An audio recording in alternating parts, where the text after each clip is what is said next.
सी LAC जो है ये किस तरीके से बनेगा। दीर्घकालीन लागत हम पढ़ रहे हैं। दीर्घकालीन लागत के अंदर long run average cost, long run average cost क्या होती है और ये किस तरीके से बनती है। देखिए दोनों में बेटा कोई भी डिफरेंस नहीं है। अगर मैं आपको लॉन्ग रन एवरेज कॉस्ट की अगर मैं बात करूं तो इसका कर्व जो हमने कल शॉर्ट रन का पढ़ा था बिल्कुल उसी तरीके से लॉन्ग रन का बनता है, मतलब कि यू आकृति का। लेकिन जैसे कि इसका जो कर्व बनेगा वो बनेगा इस तरीके से। इसको मैं क्या नाम दूंगा, इसको मैं नाम दूंगा LAC। जबकि कल जो मैंने आपको बताया था उसमें भी मैंने सेम यही बनाया था बिल्कुल इसी तरीके से, लेकिन मैंने यहाँ पे LAC नहीं लिखा था। मैंने यहाँ पे क्या लिखा था, मैंने यहाँ पे जो है बेटा SAC लिखा था, शॉर्ट रन एवरेज कॉस्ट। तो अगर बेटा शॉर्ट रन का बनाना हो तो SAC लिख देते हैं, लॉन्ग रन का बनाना हो तो LAC लिख देते हैं। बनेगा बिल्कुल सेम ऐसे ही जैसा ये है, ठीक है। दोनों शेप की अगर बात करें तो होता बेटा लॉन्ग रन का हो या शॉर्ट रन का हो, होते दोनों यू आकृति के ही हैं। लेकिन डिफरेंस क्या है, डिफरेंस ये है बेटा कि अगर वो आपसे पूछता है SAC या अगर वो आपसे पूछता है LAC, दोनों यू आकृति के ही हैं। अगर वो पूछे कि short run average cost you आकृति का क्यों होता है, तब तो आपको लिखना है परिवर्ती अनुपात के प्रति के नियम के कारण। लेकिन अगर वो लॉन्ग रन एवरेज का पूछे तो आपको परिवर्ती नहीं लिखना, फिर तो आपको लिखना है पैमाने के प्रतिफल का नियम, पैमाने के प्रतिफल का नियम। क्योंकि हमने ये पढ़ा कि अल्पकाल में कौन सा रूल लागू होता है, परिवर्ती अनुपात के प्रतिफल का नियम। जबकि दीर्घकाल के अंदर कौन सा नियम लागू होता है, दीर्घकाल के अंदर जो रूल लागू होता है उसको कहते हैं पैमाने के प्रतिफल का नियम। तो LAC कर्व बिल्कुल सेम ऐसे ही बनेगा।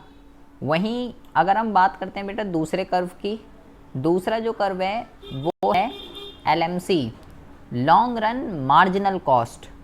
तो लॉन्ग रन मार्जिनल कॉस्ट जो है किस तरीके से बनेगी, लॉन्ग रन मार्जिनल कॉस्ट जो है बिल्कुल बेटा उसी तरीके से बनेगी जिस तरीके से शॉर्ट रन मार्जिनल कॉस्ट बनती है। मतलब ये भी जो है यू आकृति की ही बनेगी। लेकिन डिफरेंस क्या है, अगर वो शॉर्ट रन मार्जिनल कॉस्ट और लॉन्ग रन मार्जिनल कॉस्ट, अगर वो आपसे शॉर्ट रन का रीज़न पूछे तो आपको लिखना है परिवर्ती, और जबकि लॉन्ग रन का अगर रीज़न पूछे तो आपको लिखना है पैमाने के प्रतिफल का नियम। ये आपको ध्यान रखना है, रीज़न बदल जाएगा क्योंकि अल्पकाल में जो नियम लागू होता है उसे परिवर्ती अनुपात कहते हैं और दीर्घकाल में जो नियम लागू होता है उसको पैमाने के प्रतिफल का नियम कहते हैं। वहीं पे अगर हम बात करें बेटा कि LAC और LMC इसमें क्या संबंध होता है। जैसे कल हमने AC और MC में संबंध पढ़ा शॉर्ट रन का, तो ऐसे ही लॉन्ग रन में भी होता है। सेम वही रिलेशन होता है जैसे शॉर्ट रन के अंदर होता है, सेम वैसे ही कर्व बनेंगे। क्योंकि कर्व तो मैं वैसे ही बना रहा हूँ, ये y एक्सिस हो गया, ये x एक्सिस हो गया और ये 0 हो गया। पहले मान लीजिए ये बना देते हैं, मान लीजिए ये आपका LAC, ठीक है। फिर इसका मिनिमम बिंदु कहाँ है, इसका जो मिनिमम बिंदु जहाँ पे भी होगा ये इसका मिनिमम बिंदु है। तो MC कर्व जो है इसको इसके मिनिमम बिंदु पे कट करके जाता है, ठीक है। तो ये इसके मिनिमम बिंदु पे इसको यहाँ पे कट करके जा रहा है। तो 3 तरीके के रिलेशन होते हैं। यहाँ पे कौन सा कर्व ऊपर है बेटा, LAC कर्व ऊपर है। तो इस वाले पोर्शन में क्या हो रहा है, इस वाले पोर्शन में LAC ग्रेटर देन है LMC से। इस वाले पोर्शन में क्या हो रहा है, LMC ग्रेटर देन है LAC से। और यहाँ पे क्या हो रहा है, यहाँ पे क्या हो रहा है, यहाँ पे जो है LAC और LMC ये बेटा आपस में जो है बेटा बराबर है, ठीक है। अच्छा अब देखिए ज़रा, अब जो है जैसे हमने कल रिलेशन पढ़े थे, बिल्कुल इसी तरीके से यहाँ पे भी रिलेशन होते हैं। तो यहाँ पे किस तरीके से बिल्कुल वैसे लिखना है जैसे हमने कल लिखा था कि जब LAC बराबर होता है जब LAC बराबर होता है LMC के, तो LAC न्यूनतम होता है। तो आपको ये लिखना है। दूसरा आपको क्या लिखना है कि जब LAC ग्रेटर देन होता है LMC के, मतलब इस वाले पोर्शन के, तो LAC क्या हो रहा है, तो LAC गिरता है। तो LAC गिरता है। और तीसरे में क्या लिखेंगे कि जब LAC लेस देन होता है LMC के, यहाँ पे LMC बड़ा है तो LAC क्या हो रहा है, तो ये बढ़ रहा है, तो LAC बढ़ता है, तो ये बढ़ता है। तो सेम वही रिलेशन है जैसे बेटा आपका किस में होता है, शॉर्ट रन के अंदर होता है, बिल्कुल ऐसे ही लॉन्ग रन के अंदर भी होता है। तो सबसे पहला देख लीजिए LAC long run average cost कैसे बनेगा, जैसे शॉर्ट रन का बनता है वैसे ही बनेगा, यू आकृति का ही बनता है। लेकिन डिफरेंस क्या है, अल्पकाल में इसका जो रीज़न है वो परिवर्ती अनुपात है, जबकि दीर्घकाल में इसका जो रीज़न है वो है पैमाने के प्रतिफल का नियम। LMC सेम वैसे ही बनेगा जैसे शॉर्ट रन में बनता है। डिफरेंस क्या है कि अल्पकाल में अगर रीज़न पूछे तो परिवर्ती लिखना है, दीर्घकाल में अगर पूछे तो पैमाना लिखना है। इन दोनों में रिलेशन की बात करें, सेम वही रिलेशन है जो अल्पकाल के अंदर होता है। वहीं अगर हम बात करते हैं बेटा LTC की, लॉन्ग रन टोटल कॉस्ट की, तो लॉन्ग रन टोटल कॉस्ट की अगर हम बात करते हैं तो लॉन्ग रन टोटल कॉस्ट जो है, जैसे कल मैंने टोटल कॉस्ट आपको बताई थी, कैसे बताई थी कि ये आपकी फैक्टर कॉस्ट है, ठीक है, और इस तरीके से मैंने बताई थी वेरिएबल कॉस्ट, और इस तरीके से मैंने आपको बताई थी टोटल कॉस्ट, अगर आपको याद हो। तो जैसे शॉर्ट रन के अंदर होती है बेटा, ऐसे ही लॉन्ग रन के अंदर भी होती है। लॉन्ग रन के अंदर कैसे बनेगी ये, अगर आपको ये बनाना है LTC, तो ये भी यहीं से स्टार्ट होगी इसी तरीके से, और इसको आप लिख देंगे लॉन्ग रन टोटल कॉस्ट, ये लिख देंगे आप इसको। और ये कैसी होती है, ये होती है आपकी इन्वर्स एस शेप की जो है, इन्वर्स एस शेप की होती है। ये आपको जो है बेटा ध्यान रखना है, ठीक है। अच्छा, यहाँ पे आपको एक चीज़ और ध्यान रखनी है, यहाँ पे बेटा आपको एक चीज़ और ध्यान रखनी है, ये इम्पॉर्टेंट है। जो LAC जो लागत होती है ना, लॉन्ग रन एवरेज कॉस्ट, आपको ये ध्यान रखना है कि इसको जो है ना, इसको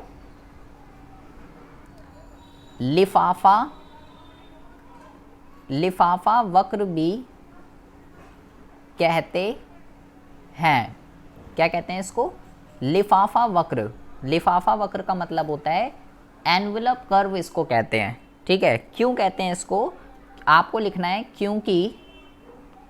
क्योंकि यह सभी SAC वक्रों को लपेट लेता है। ये आपको लिखना है अगर वो आपसे पूछ ले कि LAC वक्र को लिफाफा वक्र क्यों कहते हैं, क्योंकि जितनी भी शॉर्ट रन एवरेज कॉस्ट होती हैं सारी की सारी इसको ये अपने अंदर लपेट लेता है, इसलिए इसको लिफाफा कर्व कहते हैं। ये क्या होता है लपेटना वपेटना, ये आप अभी इतना छोड़ दीजिए, इतना आपको डीप से नहीं पढ़ना इसको, सिर्फ आपको ये ध्यान रखना है शॉर्ट रन एवरेज कॉस्ट जो है वो सब इसके अंदर समा जाती है, इसलिए इसको लिफाफा वक्र कहते हैं। बिल्कुल सिमिलरली जो बेटा ये है LTC को भी बेटा लिफाफा वक्र कहते हैं, ये भी एनवलप कर्व होता है, ये भी लिफाफा वक्र कहते हैं। इसको क्यों कहते हैं लिफाफा वक्र, क्योंकि ये सभी STC शॉर्ट रन टोटल कॉस्टों को लपेट लेता है, लपेट लेता है, इसलिए इसको जो है लिफाफा वक्र जो है कहते हैं। ये आपको जो है ध्यान रखना है। तो ये 3 तरीके की लागतें इसके अंदर रह गई थी। लॉन्ग रन को हमें इतना डीप से जो है नहीं पढ़ना है बेटा। LAC LMC, LAC LMC में संबंध आ सकता है लॉन्ग रन के लिए भी, और LAC को अच्छे से पढ़ लीजिएगा, ये बहुत बारी आ जाता है, इसको लिफाफा वक्र कहते हैं। और ये ध्यान रखिएगा, दूसरी बात मैं यहाँ लिख देता हूँ, यह है SAC वक्र की अपेक्षा, SAC वक्र की अपेक्षा अधिक चपटा होता है। ये दो बातें इसमें ज़रूर लिख दीजिएगा अगर आता है क्वेश्चन एग्ज़ाम में। तो अधिक चपटा का मतलब थोड़ा ज़्यादा जो है डाउनवर्ड होता है जिस SAC कर्व से ज़्यादा, ठीक है, इसको ये अधिक ज़्यादा चपटा होता है, बस इतना लिख दीजिएगा, और आपको इसके अंदर कुछ भी नहीं लिखना है। तो ये हमारी 3 लागतें रह गई थी। इसी के अंदर बेटा एक और छोटा सा कॉन्सेप्ट है जो आपको समझना है, ये है बेटा आपका आगम। आगम जो है क्या होता है, आगम भी कह सकते हो, या इसको आप जो है आपकी बुक में इसको संप्राप्ति भी लिखा हुआ हो सकता है। आगम या संप्राप्ति एक ही चीज़ होती है, रेवेन्यू कहते हैं इसको इंग्लिश में। अब ये क्या होता है, बहुत ही ईजी है। क्या होता है ये, वस्तु को बेचने से जो धनराशि फर्म को प्राप्त होती है वह आगम या संप्राप्ति कहलाती है। संप्राप्ति कहलाती है। क्या हुआ बेटा इसका मतलब, भाई फर्म जो प्रोडक्ट बना रही है तो उसको बेचेगी भी, तो बेचने से जो पैसे मिलते हैं वो बेटा क्या कहलाता है, वो कहलाता है आगम। वस्तु बेचने से फर्म को जो भी पैसे मिलते हैं वो बेटा आगम कहलाता है। अगर हम बात करें इसके प्रकार की, तो इसके जो प्रकार हैं वो बेटा 3 तरीके के होते हैं। सबसे पहला जो होता है वो होता है कुल आगम, जिसको हम इंग्लिश में टोटल रेवेन्यू कहते हैं, TR के नाम से जानते हैं शॉर्ट में। दूसरा जो होता है बेटा ये होता है औसत आगम, जिसको हम शॉर्ट में एवरेज रेवेन्यू के नाम से जानते हैं, AR। और तीसरा जो होता है इसके अंदर ये होता है सीमांत आगम, जिसको हम जो है मार्जिनल रेवेन्यू के नाम से जानते हैं इंग्लिश में। TR, AR, MR ये क्या होते हैं, इसको ज़रा हम बहुत ही ज़्यादा ध्यान से समझेंगे। सबसे पहले हम बात करने जा रहे हैं कुल आगम की। कुल आगम जो है क्या होता है, TR कहते हैं इसको इंग्लिश में। आगम का मतलब मैंने क्या बोला बेटा, मैंने बोला वस्तु को बेचने से जो फर्म को धनराशि प्राप्त होती है, वस्तु बेची पैसे आए, आगम है वो। तो हम बात कर रहे हैं कुल आगम की। तो कुल आगम का मतलब क्या होगा, सारी वस्तु बेचने से जितने पैसे मिले। भाई मान लीजिए ये अजय है, ये एक उत्पादक है, ठीक है, पेन बेचता है ये। एक पेन जो है 5 रुपए का है, और इसने जो है बेटा 100 क्वांटिटी बेच दी, 100 क्वांटिटी सेल कर दी। तो अगर मैं पूछूं इसका TR कितना है, तो मैं क्या करूँगा, प्राइस इंटू क्वांटिटी इसको गुणा कर दूंगा। तो TR का जो फॉर्मूला होता है ये होता है P इंटू Q। भाई एक पेन 5 रुपए का है, इसने 100 पेन बेच दिए, तो कितने पैसे आए होंगे इसके पास, 500 रुपये आए होंगे। सिंपल सी बात है भाई, 5 इंटू 100 500 रुपये, तो P इंटू Q इसका फॉर्मूला होता है। तो कुल आगम का मतलब होता है एक उत्पादक ने वस्तु की टोटल जितनी भी क्वांटिटी बेची है उससे उसको जितने भी पैसे मिल रहे हैं वो बेटा क्या कहलाता है, वो कहलाता है कुल आगम। सारी बेचने से 100 बेचे इसने। अब दूसरा जो वर्ड है वो है औसत आगम।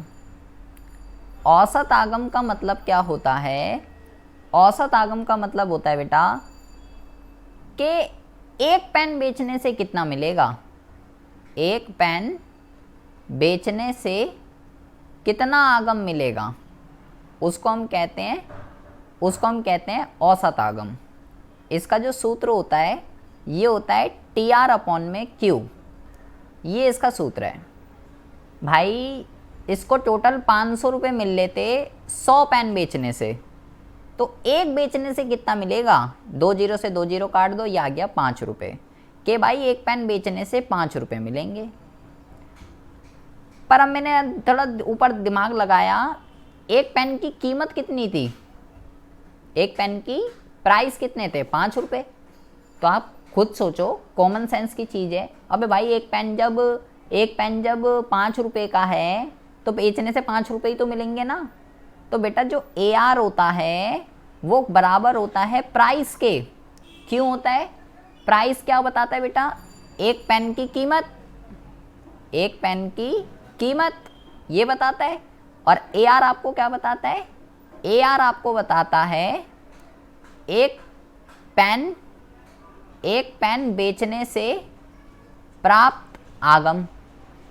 अबे तो भाई एक पेन बेचने से उतना ही तो मिलेगा जो एक पेन जितने रुपए का है। अगर एक पेन 5 रुपये का है तो 5 रुपये तो मिलेंगे। तो दोनों एक ही चीज़ को प्रदर्शित करते हैं, एक पेन को प्रदर्शित करते हैं, दोनों के दोनों। इसलिए AR और P बराबर होते हैं। अब हम बात करते हैं बेटा MR की। MR की अगर हम बात करते हैं तो MR का मतलब क्या होता है, MR का मतलब ये होता है कि ये लड़का था अजय, जब इसने 100 क्वांटिटी बेची तो बेटा इसको 500 रुपये मिल लेते टोटल।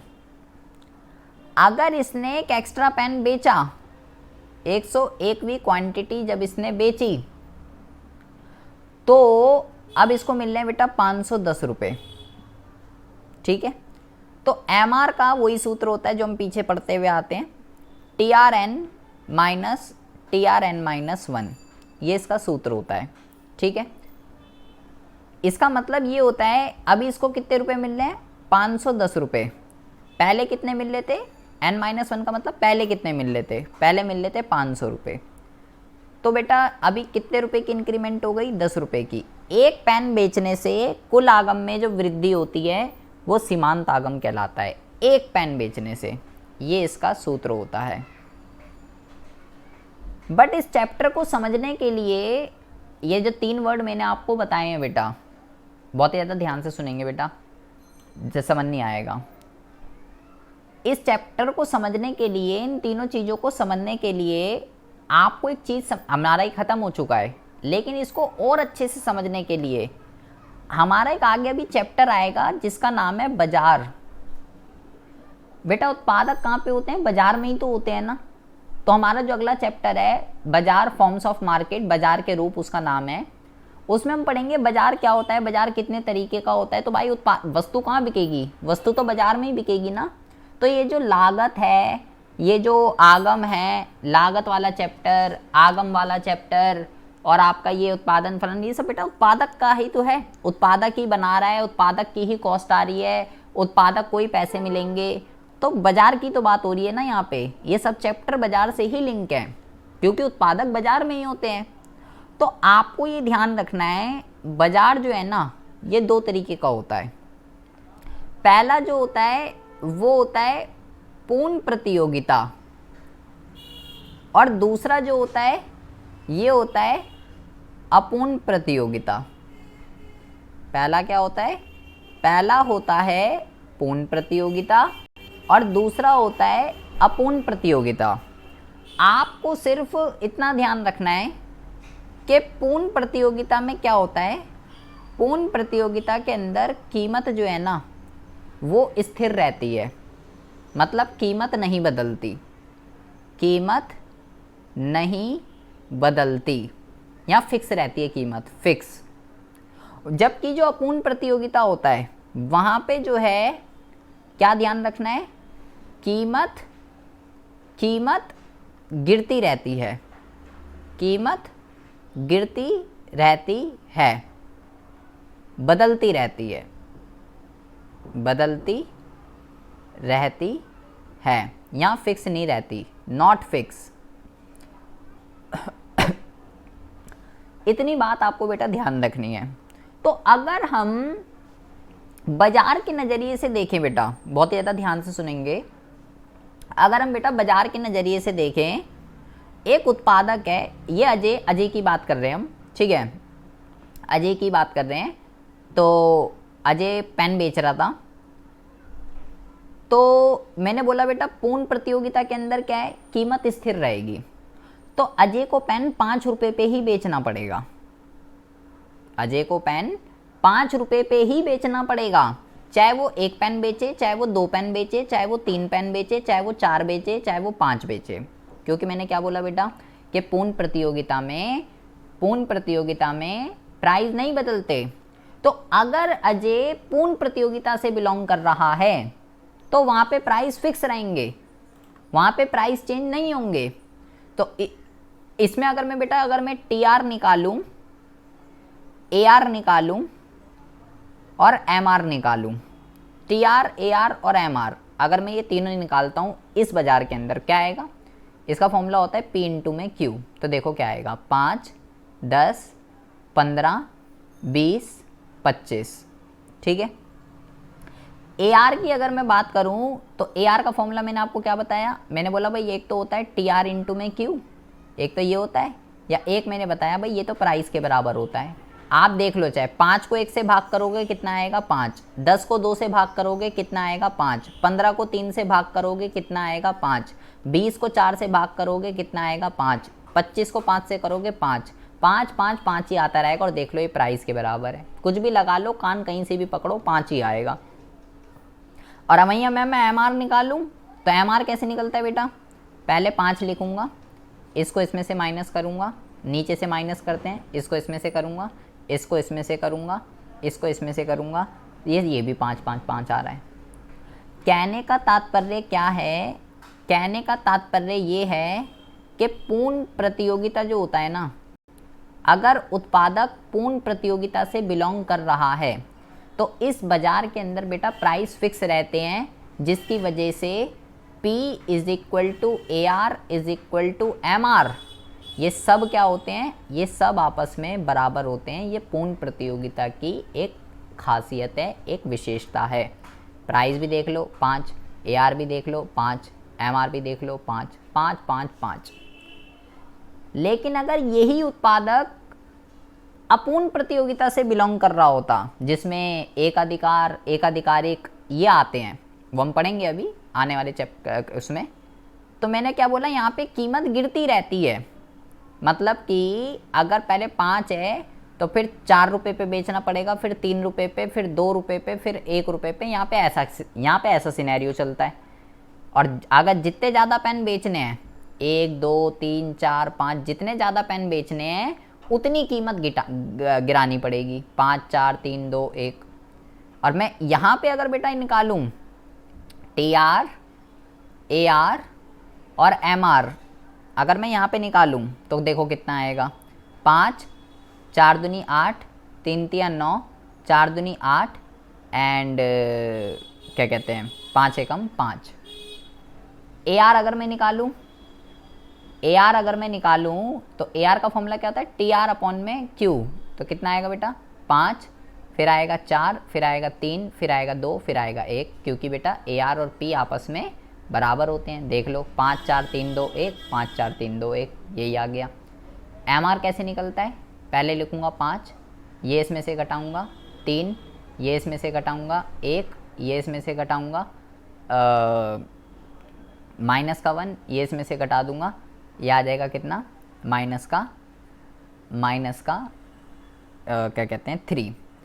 यहाँ पे आप देखेंगे, यहाँ पे क्या होता है, यहाँ पे केवल अगर अपूर्ण प्रतियोगिता है, अपूर्ण प्रतियोगिता, यहाँ पे केवल प्राइस और ए आर बराबर होता है बेटा, प्राइस और AR, यहाँ पे MR बराबर नहीं होता, यहाँ पे MR जो है वो बराबर नहीं होता। यहाँ पे क्या होता है बेटा, AR ग्रेटर देन होता है MR से, ये आपको ध्यान रखना है। जबकि पूर्ण प्रतियोगिता में क्या होता है, AR और MR दोनों बराबर होते हैं।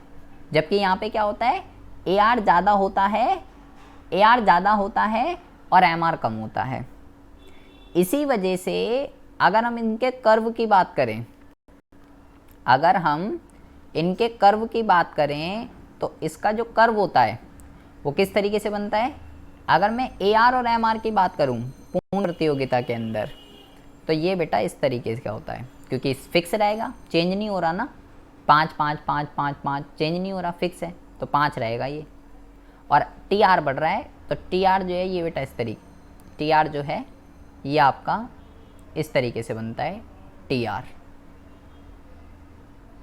ये किसका है, ये पूर्ण प्रतियोगिता का है।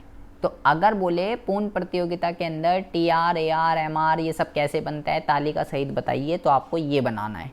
ये तालिका, ये वक्र कैसे बने सब मैंने आपको बताया। वहीं पे अगर बेटा वो आपसे पूछता है कि भाई अपूर्ण प्रतियोगिता का बता, AR और MR कैसे बनता है, तो वहाँ पे गिर रहे हैं बेटा, वहाँ पे फिक्स नहीं है, तो उसमें कैसे बनता है ध्यान से समझेंगे। अगर उसकी बात करें हम, तो उसमें बेटा इस तरीके से बनेगा, लाइक पहले हम बनाएंगे AR, फिर हम बनाएंगे MR, ठीक है, MR नीचे बनेगा, AR ऊपर बनेगा। और अगर TR की बात करें, मैं रफली बना रहा हूँ अभी, ठीक है, TR इस तरीके से बनेगा, रफली मैंने ड्रॉ किया है, जैसा वो बात ज़्यादा जब प्रॉपर डेटा प्लॉट कर दोगे तो बन जाएगा। ये ध्यान रखना है, ये यहाँ पे जहाँ 0 होगा उस पॉइंट पे जो है ये आपका मैक्सिमम होता है, ये जो है यहाँ पे मैक्सिमम होगा, ये आपको ध्यान रखना है।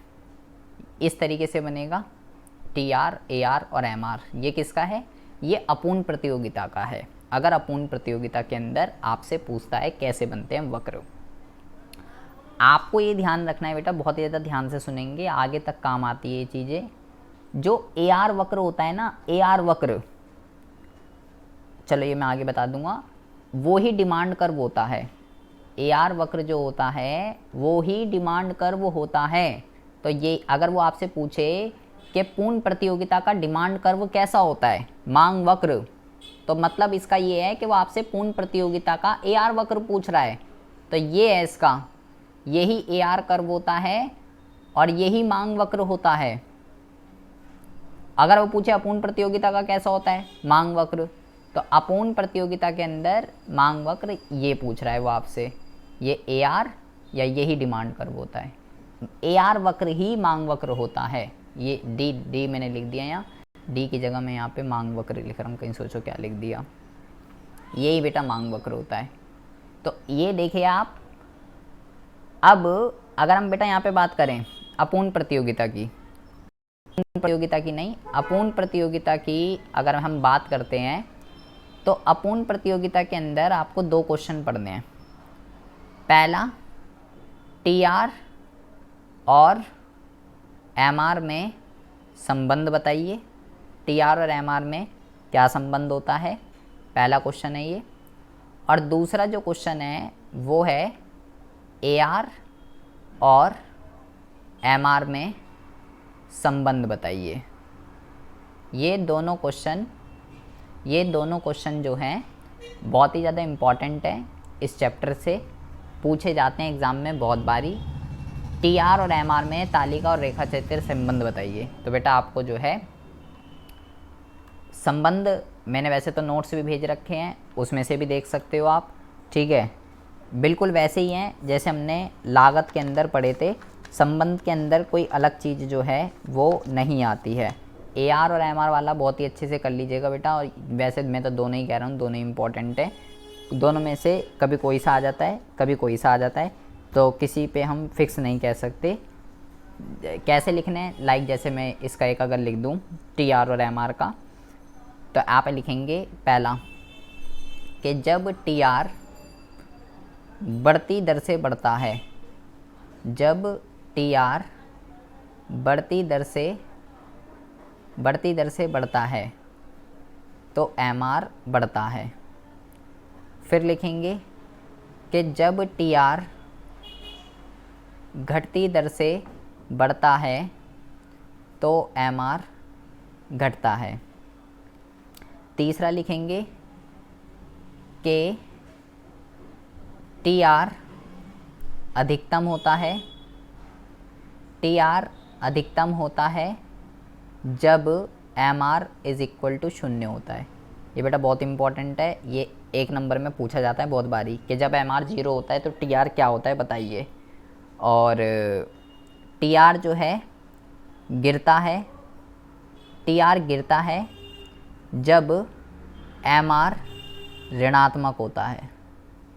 इस तरीके से सेम देखेंगे बेटा आप कॉस्ट जो हमने टीसी और एमसी में अगर जो संबंध पढ़ा था बिल्कुल बेटा सेम ऐसे ही है, बस जहाँ पे हमने सी लिखा था वहाँ पे आर लिख देंगे, कोई चेंज नहीं करना। सेम ऐसे ही ये वाले जो दो हमने हैं एसी और एमसी में जो संबंध पढ़ा था, अगर आपको वो याद है, पूरी इकोनॉमिक्स के अंदर ये खासियत है बेटा कि चाहे आप टीयू और एमयू की बात कर लो, चाहे आप टीसी और एमसी की बात कर लो, चाहे आप टीआर और एमआर की बात कर लो, चाहे आप टीपी और एमपी की बात कर लो, पूरी इकोनॉमिक्स की यही खास बात है, एक संबंध आपने पढ़ दिया सबके सेम है। इसी तरीके से चाहे आप जो है, चाहे आप बेटा एसी एमसी की बात एसी एमसी की बात कर लीजिए, ठीक है, चाहे आप एपी एमपी की बात कर लीजिए, चाहे आप एआर एमआर की बात कर लीजिए, ये सब जो है सेम है। एक का याद कर लिया, दूसरा ऑटोमेटिकली दूसरा तीसरा सब ऑटोमेटिकली जो है वो बन जाते हैं। तो ये इसका जो है बेटा थ्योरेटिकल कॉन्सेप्ट है। अब हम बात करते हैं, ये पूरा आपका थ्योरेटिकल हो चुका है विद ग्राफ सारे के साथ। अब हम बात करते हैं इसके न्यूमेरिकल क्वेश्चन की, क्योंकि इसके ऊपर लागत के ऊपर जो है न्यूमेरिकल क्वेश्चन भी एग्ज़ाम में पूछे जाते हैं। एक तालिका आ जाएगी, बोलेगा भाई इसको फिलअप करो, तो किस तरीके से होंगे वो न्यूमेरिकल क्वेश्चन, पहले हमें उसके लिए फॉर्मूले को जो है बेटा लर्न करना पड़ेगा। बिना फॉर्मूला एक भी लागत हो या आगम हो कोई भी क्वेश्चन जो है नहीं हो सकता है। तो क्या क्या फॉर्मूला है पहले मैं आपको वो बताता हूँ, फिर एक दो क्वेश्चन मैं आपको कराता हूँ लागत और आगम के। इस पर अगर हम क्वेश्चन की बात करें तो इसमें जो है किस टाइप के क्वेश्चन एग्ज़ाम में पूछे जाते हैं, इस पे जो क्वेश्चन आते हैं वो आते हैं इस टाइप के। आपको वो एक टेबल दे देगा, जैसे कि उसने बोलेगा कि जी क्यू आपको दे रखा है 1 2 3 4, क्वांटिटी आपको दे दी 1 2 3 4, टीसी आपको दे रखा है और एवीसी आपको दे रखा है, टीसी एवीसी और एमसी ये आपको दे रखा है, टीसी एसी एमसी। टीसी में आपको दिखा हुआ है, यहाँ पे लिखा हुआ है 90 और यहाँ पे लिखा हुआ है 180, यहाँ पे लिखा हुआ है 27, यहाँ पे लिखा हुआ है 30 एंड यहाँ पे लिखा हुआ है 30 और यहाँ पे लिखा हुआ है 27। ये आपको दे रखा है और बोल रहा है कि भाई इस तालिका को पूरा कीजिए। ऐसे ही क्वेश्चन एग्ज़ाम में आना है, आपको तालिका दे देगा, कुछ लागतें दे देगा और बोलेगा भाई इसको फिलअप कीजिए।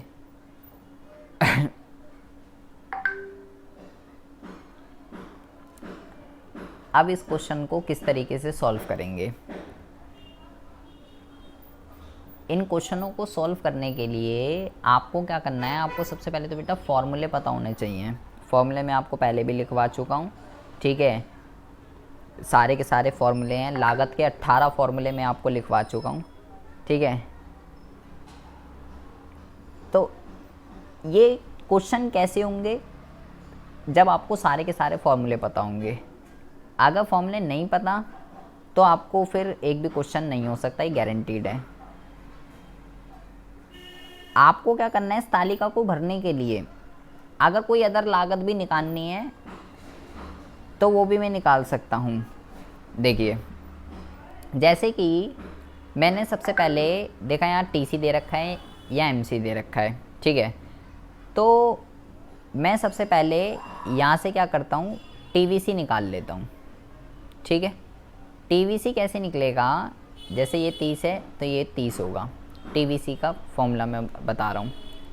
और टीवीसी का फॉर्मूला होता है एवीसी इंटू क्यू, ये रहा क्यू, ये रहा एवीसी। तो 27 इंटू में 2 कर देंगे, 7 दूनी 14, 2 दूनी 4 और 1 5, ये 54 आ जाएगा। और ये इसको मल्टीप्लाई कर देते हैं, 4, ये कितना आ जाएगा, ये आ जाएगा 120, ठीक है।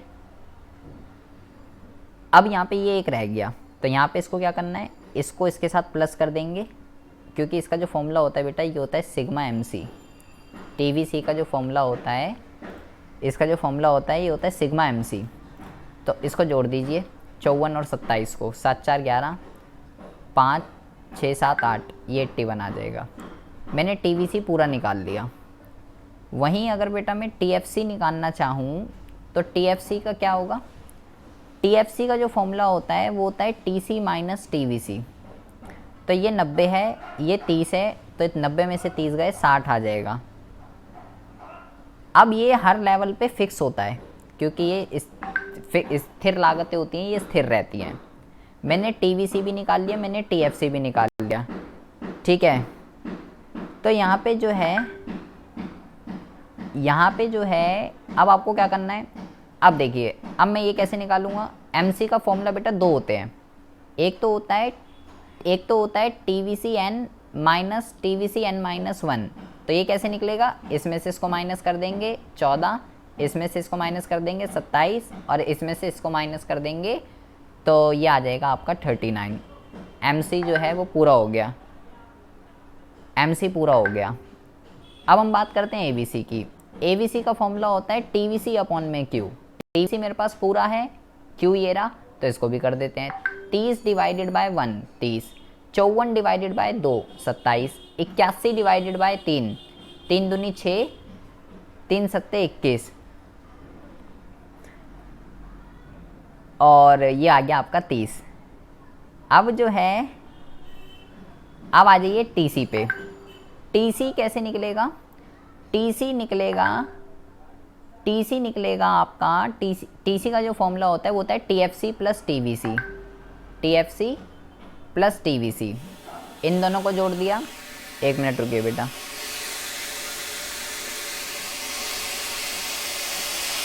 इसमें क्या, ये हो जाएगा 60, ये हो जाएगा बेटा आपका 6 5 11 110, ये हो जाएगा 154, ये हो जाए सॉरी 114, 8 और 6 14, ये हो जाएगा 141, और ये 180 दे रखा है, ये दे गया 180। ये बन गई आपकी पूरी की पूरी टेबल। तो ये बेटा टेबल कैसे मैंने फिलअप करी, इन तीनों लागतों को भरने के लिए मेरे को 2 लागतें निकालनी पड़ी। जब तक ये नहीं निकली तब तक ये टेबल पूरी नहीं भरी। तो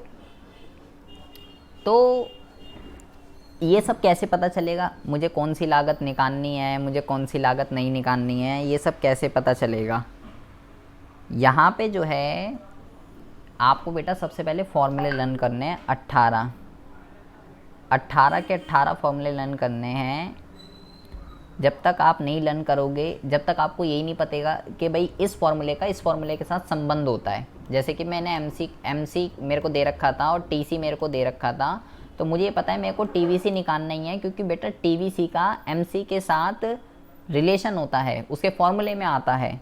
तो सबसे पहले आप फॉर्मूले लर्न कीजिए इसके, और एक क्वेश्चन कंपलसरी है 3 नंबर का एग्ज़ाम में आएगा ही आएगा। आ रही है बात सब समझ में।